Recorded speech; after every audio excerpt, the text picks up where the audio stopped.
partiality betwixt us, which only difference our affections, and not our cause. There is between us one common name and appellation, one faith and necessary body of principles common to us both, and therefore I am not scrupulous to converse and live with them, to entertain their churches in defective hours, and either pray with them or for them.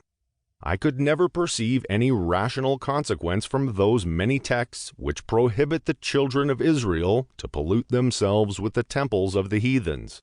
We being all Christians, and not divided by such detested impieties as might profane our prayers, or the place wherein we make them, or that a resolved conscience may not adore her Creator anywhere, especially in places devoted to His service, where, if their devotions offend Him, mine may please Him; if theirs profane it, mine may hallow it. Holy water and crucifix, dangerous to the common people, deceive not my judgment, nor abuse my devotion at all.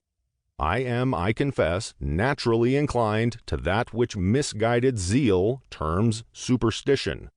My common conversation I do acknowledge austere, my behavior full of rigor, sometimes not without morosity. Yet at my devotion I love to use the civility of my knee, my hat and hand, with all those outward and sensible motions which I may express or promote my indivisible devotion. I should violate my own arm rather than a church, nor willingly deface the name of saint or martyr. At the sight of a cross or crucifix, I can dispense with my hat, but scarce with the thought or memory of my Saviour. I cannot laugh at, but rather pity, the fruitless journeys of pilgrims, or contemn the miserable condition of friars. For, though misplaced in circumstances, there is something in it of devotion.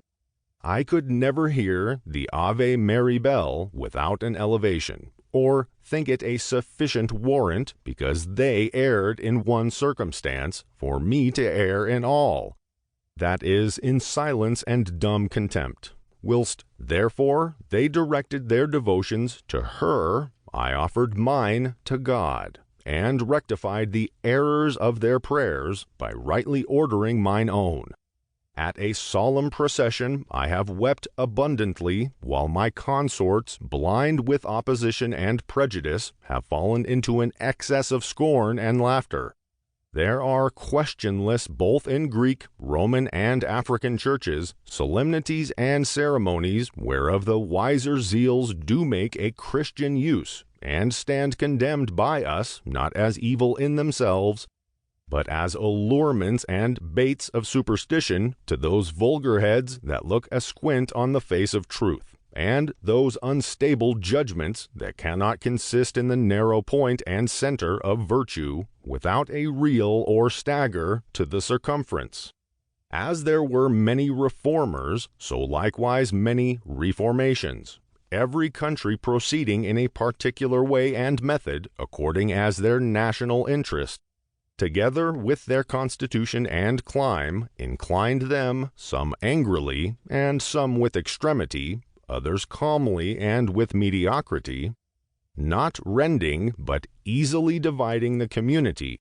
and leaving an honest possibility of a reconciliation, which, though peaceable spirits do desire, and may conceive that revolution of time and the mercies of God may effect, yet that judgment that shall consider the present antipathies between the two extremes, their contrarieties in condition, affection, and opinion, may with the same hopes expect an union in the poles of heaven. But, to difference myself nearer, and draw into a lesser circle, there is no church whose every part so squares unto my conscience, whose articles, constitutions, and customs seem so consonant unto reason, and as it were framed to my particular devotion, as this whereof I hold my belief, the Church of England, to whose faith I am a sworn subject, and therefore in a double obligation subscribe unto her articles, and endeavor to observe her constitutions, whatsoever is beyond as